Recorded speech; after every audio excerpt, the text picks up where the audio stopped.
महाविकास आघाडीचे काँग्रेसचे उमेदवार डॉक्टर कल्याण काळे यांच्या प्रचार सभेसाठी 10 मे रोजी शिवसेनेचे सर्वेसर्वा उद्धव ठाकरे यांची जाहीर सभा जालन्यात होणार आहे। या सभेच्या पूर्वनियोजनासाठी आमदार कैलास गोरंट्याल यांनी बैठकीचं आयोजन केलं होतं।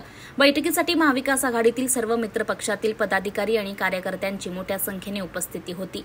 यावेळी माध्यमांशी संवाद साधताना आमदार कैलास गोरंट्याल म्हणाले की ज्या ठिकाणी महाराष्ट्रामध्ये भाजपचे उमेदवार बॅकफूटवर जात आहेत त्या ठिकाणी वरिष्ठांची सभा लावण्यात येत आहे।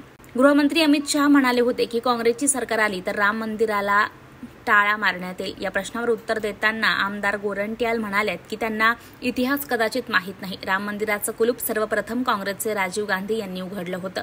खोटं बोल पण रेटून बोल अशी भाजपवाल्यांची जुनी सवय असल्याचं गोरंट्याल यांनी बोलताना म्हटलंय।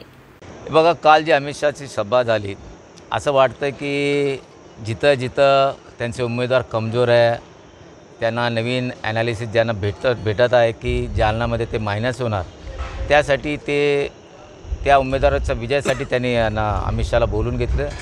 आणि काल ते भाषणात म्हटले की जर काँग्रेस निवडून आली तर राम मंदिरला कुलूप लावणार।